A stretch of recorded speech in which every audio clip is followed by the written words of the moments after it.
വളരെ പ്രധാനപ്പെട്ട ഒരു വാർത്താ അറിയിപ്പാണ് ഈ മണിക്കൂറുകളിൽ പുറത്തു വന്നിരിക്കുന്നത്. തിരുവനന്തപുരം അട്ടക്കുളങ്ങരയിൽ 30ഓളം പേർ വിവിധ ആശുപത്രികളിൽ ഗുരുതര സാഹചര്യങ്ങളിൽ ചികിത്സ തേടിയ സാഹചര്യത്തിൽ സംസ്ഥാനത്ത് അതീവ ജാഗ്രത പ്രഖ്യാപിച്ചു.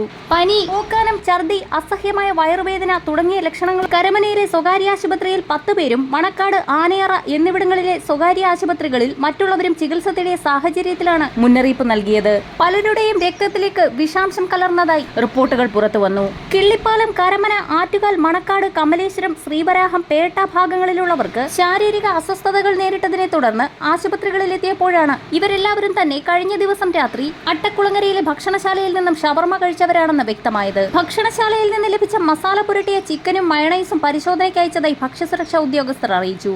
പരിശോധനാ ഫലം ലഭിച്ചതിന് ശേഷം തുടർ നടപടി തീരുമാനിക്കും. ഷവർമയ്ക്കൊപ്പം കഴിച്ച മയണൈസിൽ നിന്നാണ് ഭക്ഷ്യവിഷബാധയുണ്ടായതെന്നാണ് പ്രാഥമിക നിഗമനം. ഇസ്താംബുൾ ഗ്രിൽസ് ആൻഡ് റോൾസിൽ എന്ന ഭക്ഷണശാലയിൽ നിന്നും ഷവർമ കഴിച്ചവർക്കാണ് ഭക്ഷ്യവിഷബാധ ഏറ്റിരിക്കുന്നത്. ഭക്ഷ്യവിഷബാധ സംസ്ഥാനത്തുടനീളം വ്യാപകമായി റിപ്പോർട്ട് ചെയ്യുന്ന സാഹചര്യത്തിൽ ആരോഗ്യവകുപ്പ് കർശന പരിശോധന ആരംഭിച്ചു. പൊതുജനങ്ങൾ ജാഗ്രത പാലിക്കണമെന്ന മുന്നറിയിപ്പും നൽകി. വരും മണിക്കൂറുകളിലെ വാർത്താ അറിയിപ്പുകൾക്കായി ചാനൽ സബ്സ്ക്രൈബ് ചെയ്യാൻ മറക്കാതിരിക്കുക.